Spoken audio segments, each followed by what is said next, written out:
In these talks, both the morning and the evening talks, we're trying to get toward in the direction of being healers.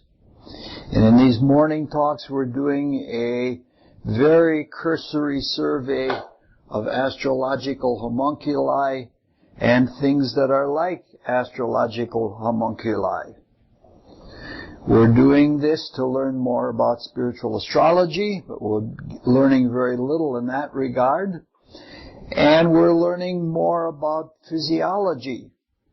We're trying to prepare ourselves to be healers. Now, in each of these talks, we're trying to look at homunculi with a different point of view. There should probably be 12 talks so that we would have 12 points of view, because 12 is the maximum number of points that you can have surrounding any other point. And this gives the 12 basic points of view. This is why we have 12 people, for example, on a jury. This is called the mathematics of close-packed structures. And anything that is a crystal is based on the 12 around the 13th, which automatically brings in the other Platonic solids. All right, that's all on the side. So we should have 12 points of view about 12 points of view, or we should have homunculi about homunculi. But instead of talking about 12, let's talk about 3. And this time we won't talk about a lofty transcendental trinity, but instead we'll be more down to earth and look at a practical trinity that I have found to be extremely helpful. Helpful for spiritual growth and helpful when counseling people. In this trinity, there are 3 members. There is sensitivity, knowledge, and gumption.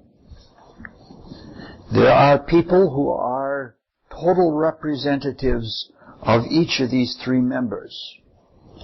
For example, there are people who are purely sensitive, and they're sensitive to an astounding degree. You can blindfold them, and they'll run their hand over a sheet of paper or something, and they can tell you the colors that are on it. Or they can tell you the figures that are on the sheet of paper or photo or whatever it is. Some of them are so sensitive, they can tell you when the planetary hours change, and they can tell you from what kind of hour it has changed from to what hour it is changing to. Now, such a person becomes a specialist, because we don't usually have time to develop everything in ourselves, and so we specialized. And when one specializes in sensitivity, what happens is the other things are not accentuated sufficiently. And so such a person is a sensitive, and that person is so sensitive that they know what's going on, or they are aware, or they are sensitive to what is going on, but they don't know what it means. And they don't have the gumption to do anything about it. Similarly, there are people who have enormous amounts of knowledge. They've got information about everything. But they don't have the sensitivity to understand whether that knowledge is relevant or not. Nor do they have the gumption in the form of willpower to act on that knowledge. To complete the trinity, there are people who have a lot of gumption, a lot of will, a lot of determination, but not sensitivity or knowledge. Now, those people are rarer. You find them only extremely rarely. But there are people who really get things done. Sometimes even people who get things done that shouldn't be done because they don't have sensitivity, they're not compassionate, and they'll ride roughshod over other people's needs or other people's rights. This is the kind of person that sometimes becomes a sorcerer. Now, usually, a person has accentuation in two of these three qualities. Like most of the people that get involved with spiritual things have sensitivity and they have knowledge, but they don't have the gumption to do anything about it. And so what the ideal is, like in any form of differentiation, the ideal is to have balance. And if we have balance, then we can accomplish something. We can move forward spiritually. If we're sensitive to what is in the air, and we can knowledgeably know what it means, and we have the gumption to act on it, we will proceed. Now, this is something I learned a long, long time ago when I first, back in 1963, when I first started studying spiritual things. I had a large hospital bill. My introduction to the spiritual life came through an extreme illness. I was almost dead. I couldn't control my urine or anything like that anymore. I had a nephritis in my kidneys, and I came out of the hospital and I had a huge bill to pay. And so I went to the work for the Borden's Milk Company, washing milk trucks. They'd come in after their day's routes, which would be usually about the middle of the afternoon, and I'd take over and take all the trucks and wash them up and then charge up the coolers and things like that for the next day. And there was a break room where all the drivers would congregate, and most of them were pretty macho, and they were talking about prize fights and things like that. But there was one man that they made fun of. But that man had a reputation for being really, really remarkable. He got through his route faster than everybody else, but he didn't speed. And he was basically an Orthodox Christian. And what he had his reputation for is that when he would pull up his milk truck to a house, he would say to himself, "Oh, I wonder if Mrs. Jones wants something extra today." And the still small voice would tell him something like, "Bring along a pint of whipping cream." And he'd go to the door and collect the bottles and leave the milk that he would normally leave there, and there would be a note, "Well, please leave whipping cream." And this intrigued me, because here was a man who didn't know about the Rosicrucian cosmoconception, and he wasn't especially well educated. Why was it that he could do these things that I couldn't do? And I studied him, and that's the conclusion I came to. That he had a balance between knowledge and the will to do something and sensitivity.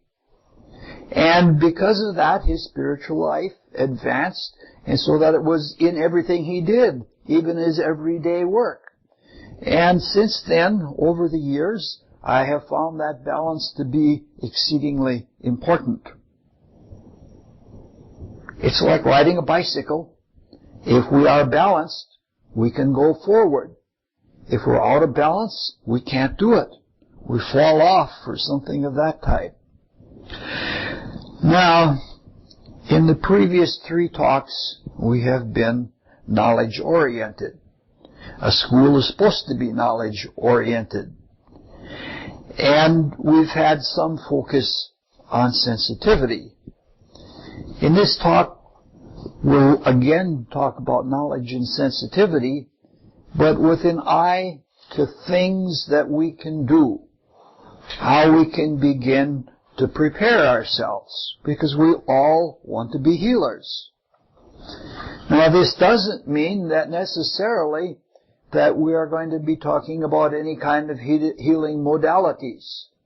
In fact, in none of these talks are we going to do that specifically. We may mention things in this and in other talks, but we're not going to talk about different kinds of modalities. Review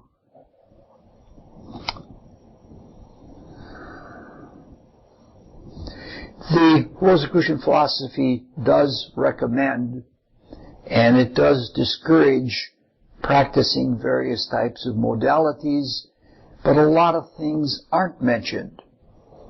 But principles are given for a healthy spiritual life, and those principles that are given can guide us to understand what works and what we can participate in and what we can't participate in.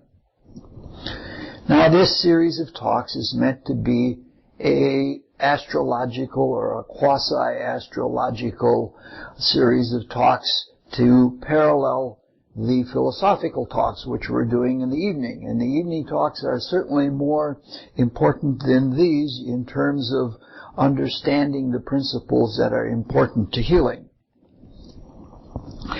Now, it is because these two talks are somewhat interdependent that information from one series is helpful for the other and vice versa.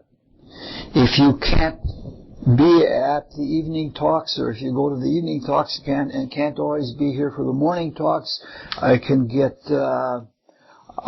recordings to you. I've been recording everything, and so if you want them, we can get them. Eventually they'll all be available for free when I get that website up, which I hope to do by January. Now, for the remainder of this talk, we're going to be speaking about healing in the complex of the physical and vital bodies, which are closely interlaced, especially the biological ethers of the physical body, which is where most problems occur with regard to health. We're not going to talk about healing in the desire body or in the mind, except maybe tonight or tomorrow night in the evening series. Now, as usual, what we're going to be doing in this talk is going to be very fleeting. It's going to be partial. It's going to be fragmentary, because we only have so much time and there are only a few things that we can go into. I don't even know if I'm capable of a comprehensive or a thorough study of this, and if I were, it would probably be very long. It would probably take several years. All right, let's look at homunculi in a diagnostic sense. That's what we've been doing. We've been looking at homunculi and how they produce illnesses. We have noted that the divine plan and that the divine human are amazingly analogical. Question. Yes. Can you define the word homunculi? We did that a long time ago. A homunculus means little human being. And the zodiac is the cosmic human. This is the human, and all of the spirals within spirals are little homunculi. Yeah, that's the way we're using it. All right. So we're talking about principles that are analogous and functional on many levels. Spirals within spirals within spirals, all analogous to each other. Even the layout of the world and the bodies of the humans, of us as humans, follow that same kind of pattern. Even the way we live our lives. That's a series of talks I would like to do also. I'd like to talk about all of the different cycles, the spirals that we have in daily life, some of which last 1/10,000th of a second, and then relate that to the life cycle of 1,000 years. It's a really interesting thing. The human dense body and all of our other bodies are living representations of the solar cosmos, the solar creation that we have gone through. We are representations of it, we are products of it, and we represent it. We are now at the stage that we are becoming creative in this work. We are creative apprentices, And sometimes we err in applying the principles of creation. Because of our errors, cause and consequence sees that we are given back exactly what we need as feedback in order to grow. And very often, when we have erred by misthinking, or misemoting, or mismotivating, or misacting, it comes back to us as illness. Our bodies are an expression of what we are doing right now in our evolutionary work. There are other causes of illness. We've talked a little bit about them. We've talked about evolutionary illnesses as opposed to destined illnesses from our own misdeeds. But they're primarily secondary. Most of the illnesses are reactions to actions that we have put into working. Now, the workings of cause and consequence, because consequence is just the other face or the other side of the coin of a cause, are perfect. We get exactly what we need exactly when we need it. And so we can correct our mistakes, and the pain and irony of the situation is so perfect that we have to laugh when things come back to us, because it's just as it should be. Now, for this reason, usually the causes of our conditions are pretty obvious. If we really want to learn, and if we listen to our intuition, we can usually figure out why things are.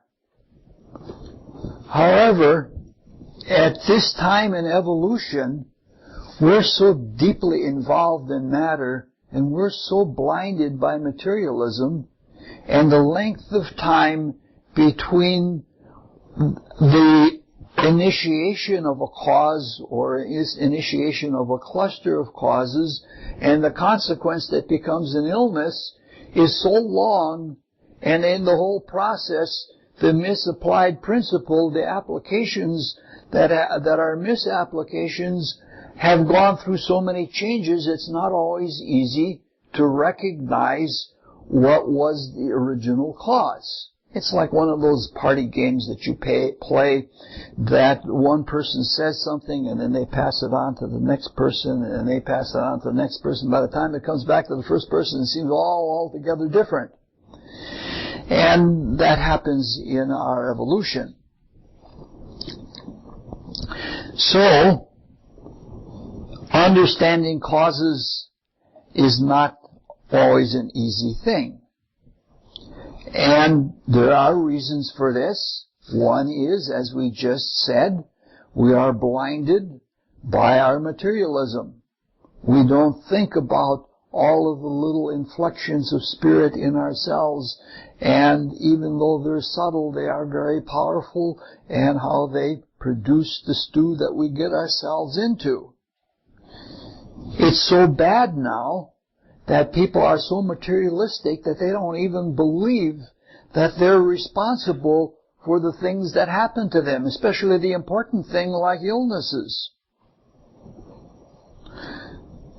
They think it's a foolish superstition to believe in cause and consequence. And we're so outward, we're overly outward, that we think that disease is something that comes to us from outside. And we also then start thinking that the cure for disease must come from outside. So there must be some medicine out there that takes care of it. And so we view ourselves something like test tubes. It's like, we pour the disease in and then we pour the medicine in and we have little to do with it. There's no responsibility.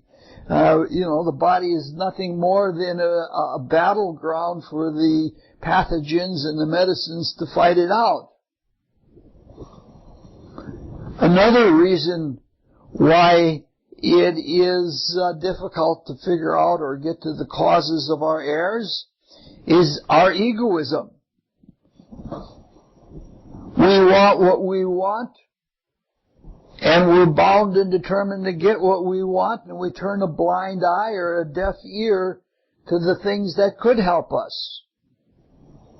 Sometimes we want to indulge in things, and we want to indulge in them so much that we're willing to take what comes of it. You know, like I'm willing to take this much pain in order to have this piece of banana cream pie. And there are people that really think that way. You hear it a lot. Now, we may have tendencies in ourselves to these ways. We probably do, because though we like to fashion ourselves as being different from everyone else, we're really not. We're like everyone else, except that we're trying to change it. All of us, each and every person in this room, is trying to improve themselves, to learn from mistakes, and to help things along creatively. Nonetheless, we still have illnesses, and we talked about that last evening, why illnesses are different for spiritual aspirants than they are for people on the street. But sometimes the root causes of our illnesses are not easy to diagnose. Sometimes our inability to diagnose is due to complexity. Sometimes it is, again, due to that long morphological distance between cause and consequences. In any of these cases, it's not always a simple matter. I've studied astrology now for something like 47 years. And by far, astrodiagnosis, because of the homunculi and because of one thing being a result of something else and it not being directly obvious, it's the hardest thing I've ever studied. It's really, really hard. Even with intuition, it's hard. Now, astrology is an important tool, especially in the diagnosis of the etiology, how an illness develops, as a manifestation of the principle of analogy.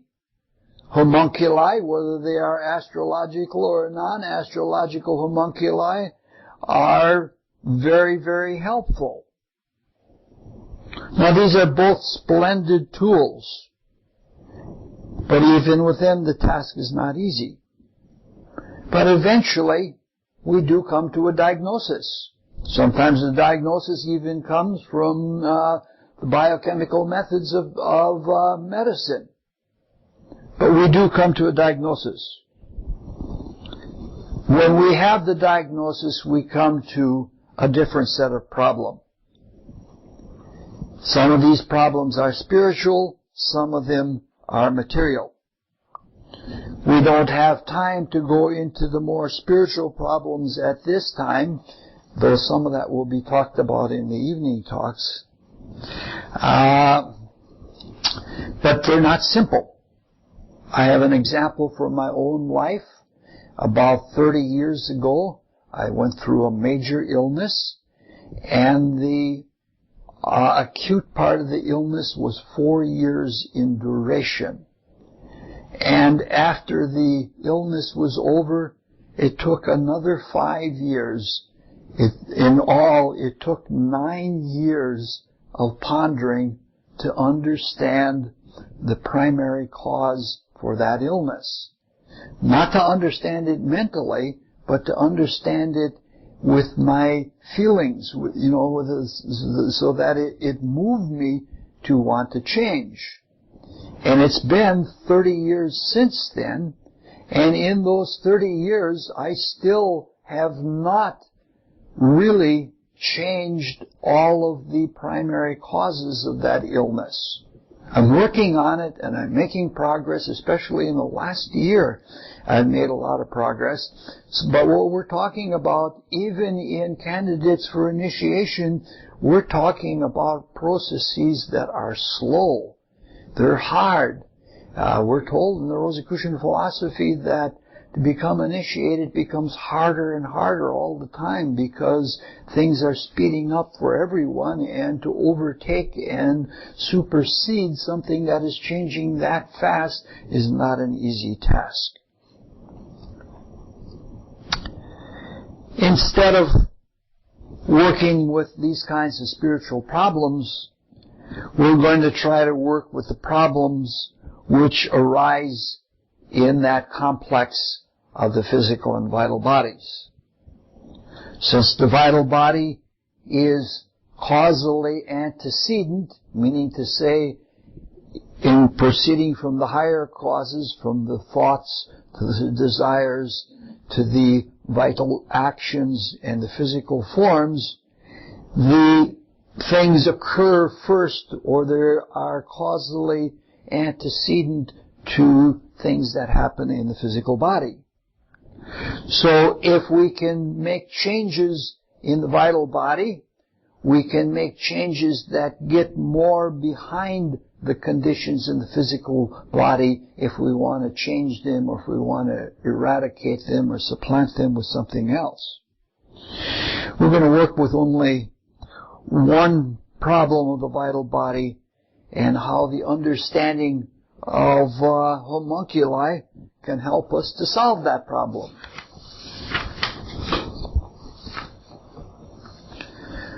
What we're going to talk about is a problem of transport, or a problem of delivery. We're speaking about it only in the physical etheric complex. And when we speak about this, we're speaking about ordinary people like you and I. We're not talking about people who are full-blown magnetic healers. As an aside, there is a gradation of the capability of magnetic healing among all people. Some people have a strong animal magnetism. They have vital bodies that are very strong, and they have control of them. And they can draw off energy, or they can project their own energy into someone else, and they can be quite effective. At the other end of the spectrum, we have people that are extremely low in vitality. And if you're very careful, you can make your way through life anyway. Earl Cooper will tell you that he's of that type. He's of a low vitality. But he's exceedingly careful in the way he lives his life. And because of that, he has as full a life as anyone else, even with very low vitality. Now, the basic stamp of the vital body is determined by our past experience with vital bodies. It's built into the archetype of this lifetime. And it is based on the seed atom of the vital body. And that basic stamp of vitality cannot be changed a lot. However, there is always something that we can do to change any of our bodies to some extent. And that includes the vital body. Very few people can change their archetype, but by avoiding practices that weaken us or vitiate us, one can be pretty vital throughout their life. For example, the life ether can be replenished, and that's what's necessary for the basic biological function is the life ether. That can be replenished by using raw fresh vegetable juices or raw milk straight out of the animal. If you can get the smaller the amount of the time, the more vitality there will be in it. Good habits and having rhythms in life organize and strengthen the vital body. Now, among these habits is that, among the things that we can do with a stronger vital body, or a vital body that we're taking care of, is we can do various things in etheric healing. Now, an invisible helper, which we're going to be talking about this evening and tomorrow evening quite a bit, an invisible helper functioning outside of the body does not have the life ether with them. The life ether remains back with the body, taking care of the body. So an invisible helper can't take a charge from their own personal vital body and put it into someone else to revitalize them, because it isn't with them. They can't do that. However, because the etheric panacea is polarized, the panacea that has been collected and concentrated and transformed into a miraculous substance, that can be handled magnetically by an invisible helper. And if you're lucky enough to do that once or twice in a lifetime, your life is forever changed, because that is an experience like no other experience. So, it is by learning to control our ethers, even as unconscious invisible helpers, we can handle the etheric healing panacea. We're going to talk about that a little bit also.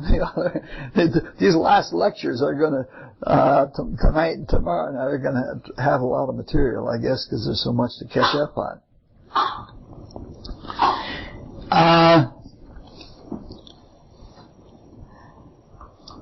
There are a lot of things that the invisible helper can do that we can't do in the body. The invisible helper can materialize an etheric hand right within the body of someone else. I've had friends that have been worked on in that way. They'd wake up in the middle of the night and they would see hands on them right inside of their body manipulating them. It was really quite something. But when we're talking about things inside the body, we're talking about magnetic healers. The term magnetic healing goes all the way back to Antoine Mesmer. Mesmerism. You have to correct me, Jean, when I get the French wrong.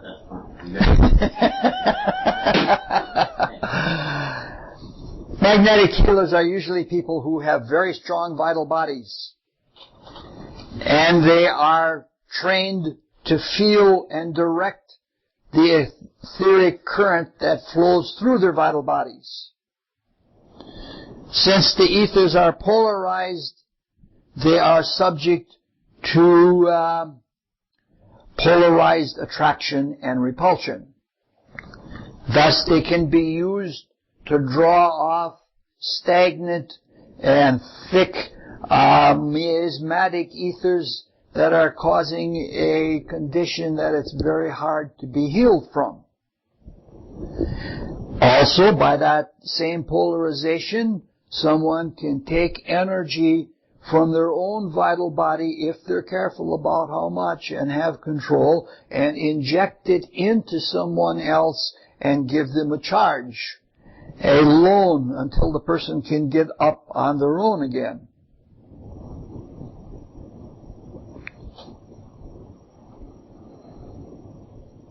It must be mentioned when we're talking about this that we're talking about active magnetic healing, because there are various types of magnetic healing. We're talking we're talking about active magnetic healing. It is something that is done as an act of willful consciousness of the person controlling their vital body. And the effects are immediate.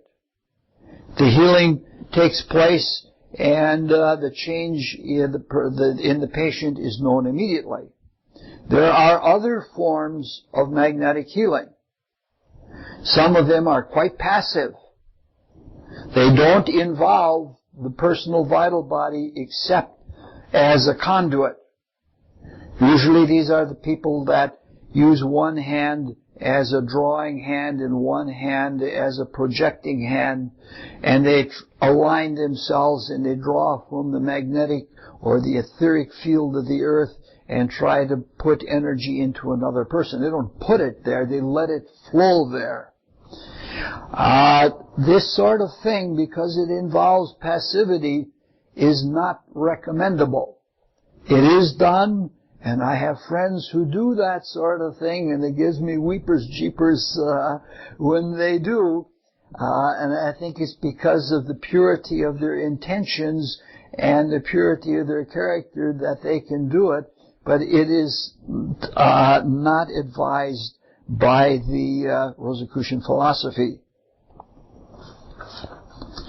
Now, most of us are not full-fledged, trained magnetic healers.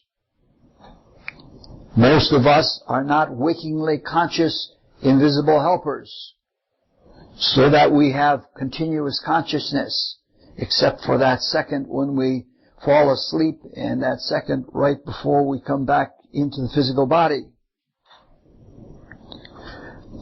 But just because we are not full-fledged magnetic healers doesn't mean that we can't work toward the goal of becoming a magnetic healer. There's no way that we're going to become a magnetic healer unless we do work toward it. It's not a matter that one day you are not a healer and the next day you are. So a little bit of practice, as long as we're careful and as long as we know what we're doing, a little bit of practice is not a bad thing. You know, there's plenty of suffering going around, and any little thing that we can do to ameliorate it is a very fine thing. There are other things we can do and should do. We can educate others into better living. I don't think it's a wise idea to go to the supermarket and point out in somebody's basket, don't eat that or that or that, because it's not good for you. But there are enough people that are open that will listen to things. We can also study herbalism and other modalities that are positive modalities. And we can practice them to some extent as long as we are careful. That's the thing. Know thyself. If you know your limitations, and if you know when you're acting out of character, if you're acting in a way that is beyond yourself, if you have that kind of self-knowledge, you can gradually learn these kinds of things. We can bring people to invisible helpers. There are a lot of people that are open to hearing about invisible helpers, and if they don't hear about it, they're not going to apply for that kind of healing, and they're going to have to suffer.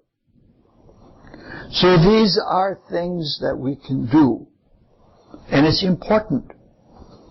What we do with our spiritual lives is probably much more important than our personal habits or whether we're a vegetarian or something like that. The really important thing is the service work. It's what we do to help others. Now, even though these things are important, we still want to participate. We all want hands-on. We don't want to just sit in a room like this and listen to talks. We want to do something.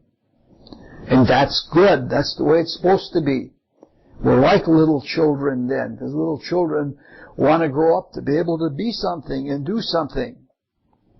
So, there may be breakthrough times in our lives, but those breakthrough times only come at the end of a lot of work and practice.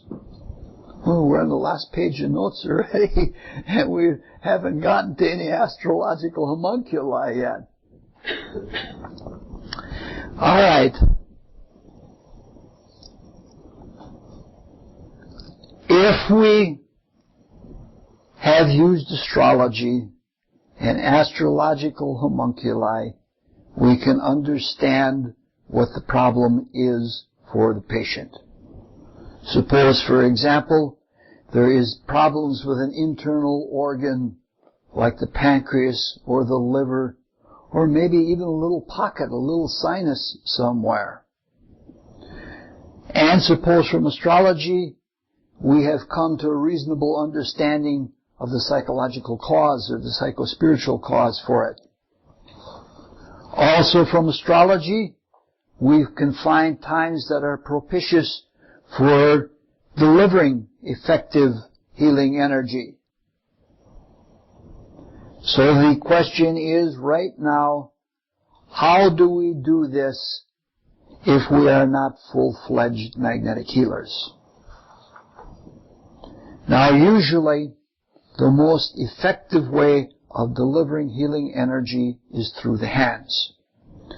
There are several reasons for this, but the most important is that in the centers of the palms there are openings, so to speak, into the currents of the vital body. At one time in the very, very distant past, we were human-like, but we weren't at all human as we are now. We were more like single-celled animals. And we were bisexual, male and female. But as we came into this material world, it became necessary that we spend part of our energy for procreating and building new physical bodies, and part of it for creative work, for evolutionary advancement. And this meant a separation of the sexes. So when we were single-cell-like, we had a creative nucleus, just like an egg, where in the nucleus, in the yolk, is where all of the creative activity takes place. And we had a field of living vital energy. When this became divided by an internal polarization, so to speak, there became a differentiation that some forms were polarized one way to produce male bodies, and some forms were polarized the opposite way to produce female bodies, so that cooperatively we could do the work of procreation and still have energy left over for internal spiritual work. Now, at the same time there was this polar differentiation, there was also an opening up, so that if we looked at ourselves with our current bodies as we were then, we were all together inwardly. And then what happened is that we opened up and we're gradually becoming more outward. Now the nucleus became divided. One half of the nucleus of the creative nucleus is associated with the genitals and the sacrum. The other half became associated with the voice box and with the cranium. And both of these are creative centers. The flow of energy, the white of the egg, was opened up. And so that when we were opened up, where the break occurred, it was in the palms of the feet and in the palms of the hand. And with our internal consciousness, if we put ourselves into the energy or vitality of our bodies, we can direct with our consciousness that energy. And that's what we're talking about with magnetic healing. Everybody with some work, it takes a lot of concentration, and it takes concentration not on things outward, but concentration on things within our inner being, that we actually feel the energy. And after a while, you begin to feel in the palms of your hand, you begin to feel a prickly kind of heat. Sometimes, just before you're getting ready to leave the body, you learn the same thing if you sense it in your feet. And naturally, without even having to be taught, if you go into deep concentration, you can feel a pulling that comes from all of them toward the center of your being. These are just things that happen naturally to everyone that has gone along the way. So, we're at the point, if you can tell, you can either sense things from the ethers, or you can project energy. They are both outgoing and incoming.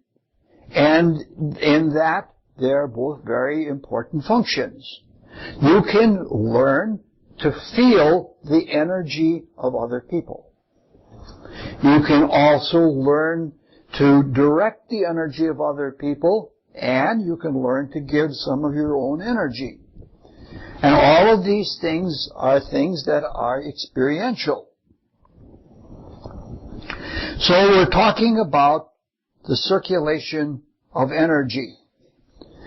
Now, we spoke last evening about the circulatory system, and yesterday we talked about the blood as a homunculus and went into the many things of the blood that are ruled by the different signs of the zodiac, and that was all helpful.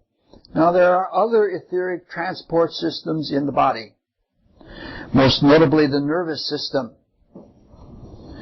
Now, in the nervous system, there are two types of activities. There are afferent nerves and there are efferent nerves. Afferent nerves are nerves that take things from without as sensations and bring them back to the brain.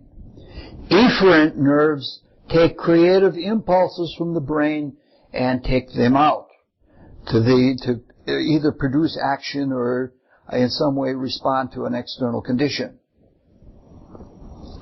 Now, the nerves have an etheric flow going through them. Now, basically, almost all nerves are two-way streets. There are some things that are one-way streets. Usually it is efferent nerves that are usually one way, that they don't allow things to come back through them. The ethers, as we just said, are all two-way streets. They are used for giving and for drawing.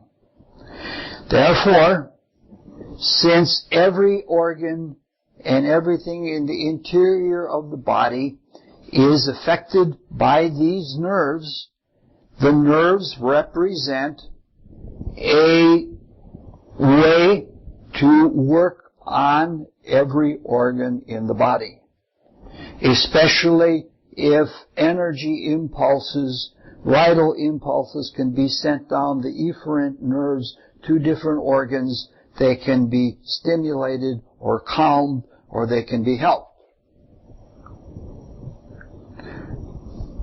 In doing this, this is why you have to study physiology, because you have to know which nerves you're working with in order to ultimately be able to be very careful about what you deliver where and where you're going to be successful. Now, there are two nervous systems. There is the voluntary system, which is associated primarily with the pairs of cranial nerves, pairs of spinal nerves, 31 pairs of spinal nerves. And there is the autonomic nervous system, of which we have almost no control. There is the controlled nervous system and the uncontrolled nervous system. And in the autonomic, which is the uncontrolled nervous system, there are two subsystems. One is sympathetic, which is basically afferent, and one is parasympathetic, which is basically efferent. Alright, now we're ready to look at homunculi. And there are two homunculi that we're going to talk about with this kind of therapy and many different types of use. One of these homunculi is direct and one is indirect. The indirect involves spinal nerves. It usually does not involve the 31 pairs of efferent nerves, because those nerves are used for making physical movements. And unless you are healing muscular conditions like muscular dystrophy or nerve muscle connections, you wouldn't want to work with them. Though you can exercise all of those pairs of spinal nerves according to the day of the month it is, by using physically the nerves that are triggered off by the pair for that day in the cycle. What we want to do is work with the other system. We want to work with the autonomic nervous system. Also coming out of the spine, in very close to the same locations, are preganglia, autonomic preganglia. And they enter into ganglia, some of which are plexes, and then there are postganglia, and then there are the axons and the nerves that take things to the organs. This means that if these autonomic nerves are worked on, energy can be brought down them, especially going down the efferent nerves, and they can activate organs which may be sluggish or may not be working well. And all of these nerves that come off of the spine, either autonomic or in the motor nerve system, are homunculus. They have to do with degrees of the zodiac within each sign. But this is the whole thing that chiropractic and osteopathy are based on. They feel by manipulating the bones that you take pressure off of nerves, and by taking pressure off of nerves that the energy flows to the organs better. I don't want to comment on those modalities because that's extraneous, except to say that it's a two-way street. The spine getting out of shape can cause problems with organs. But organs being abused by reaction can cause the spine to go out of shape. And if you put it back into shape again, it's not going to necessarily help it, because the organs are going to throw it right back out again. You know, your attitudes, the whole attitude of the person in the body is going to cause that to happen. Nonetheless, in the whole process of adjustments, whether the chiropractor knows it or not, some do, some don't, they are transmitting energy down the nerves, and they are actually helping the organs. So just getting a simple physiology book and learning where on the spine the various organs are, where the nerves come out to the various organs, you can practice spinal massage. This doesn't mean that you're a great healer or anything like that, but you're working toward that direction. You're helping someone else. You know, sometimes just rubbing someone's back relaxes them, and that's a big help. And that's a way to begin. I have a friend who is a very expert body worker, a profound at it. And she's a Rolfer, and she's gone beyond Rolfing. She does everything that you can think of, shiatsu, and she's done all of those studies and has gone to college for years to do it. She's a friend of Leslie's. And she was a farm girl. And she started with cats. She'd pick up the farm cats, and she knew which ones had pains and why, because she developed in her hands the ability to feel where they were at. And she loved them, and she could help them by through her sympathy, through her care, she could direct energy to them and relieve their conditions. And she went through a very hard life in order to get all of the education that she needed. She had to have a 4-year college degree and everything else to even get into Rolfing School. And she did all of that, and all along the way she was practicing and helping people. An amazingly good person. The other homunculus, the other little human being, is an indirect one. It has been described and explained for hundreds of years. To my knowledge, there is not a complete physiological explanation for it. Aren't we just doing the indirect? What? Aren't we just talking about the indirect one? Yes, we're talking about the indirect now. And we're continuing, okay. Yeah, we're almost finished with what we have to say. Now, because most nerves are both afferent and efferent, especially when you have autonomic nerves involved, it's possible through reflections that things can go back through afferent nerves to neuroplexes and then affect other parts of the body. And then there are etheric currents that have their own paths that are not yet crystallized into something like nerves. We know them primarily in what are called meridians, energy meridians. This other system of helping other people indirectly through a homunculus has its roots going back several thousand years into acupuncture. And I'm not saying that acupuncture is a great way to heal or anything like that, but I am saying that this certainly works and it is verified. What we're talking about is reflexively helping internal organs. We're trying to get at delivery of etheric energy from the agent to the patient where it is needed, which we have determined by diagnosis, and this can be done reflectively through what is called reflexology, or it is called zone therapy. This is something you can go on the internet or you can go to a health store or something like that, and there is a homunculus on the palms of our feet.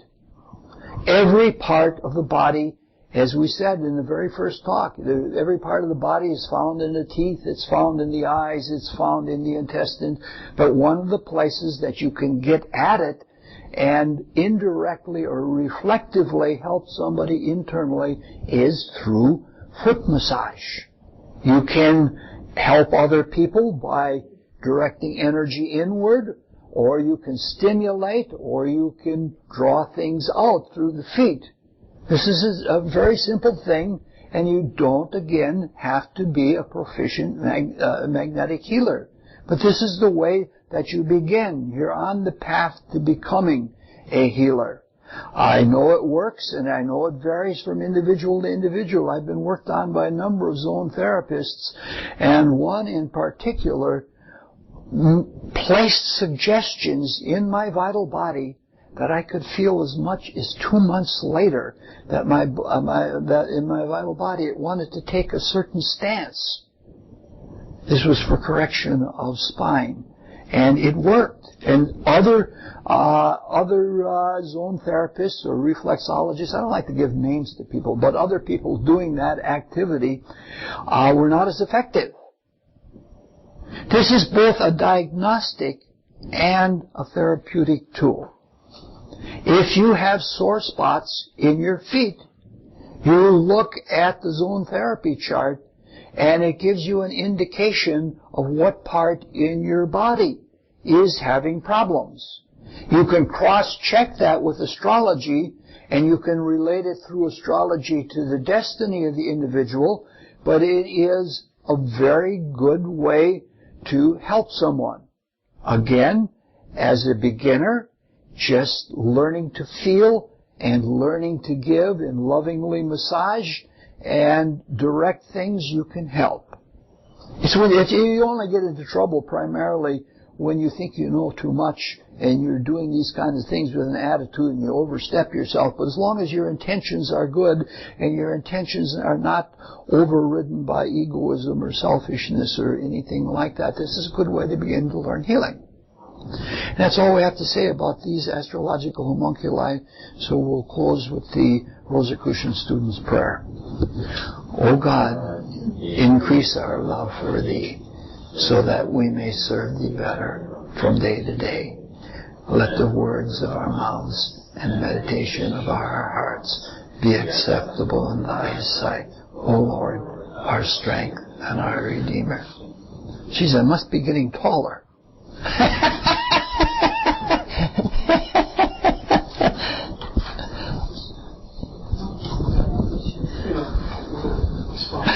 Yeah, thank you.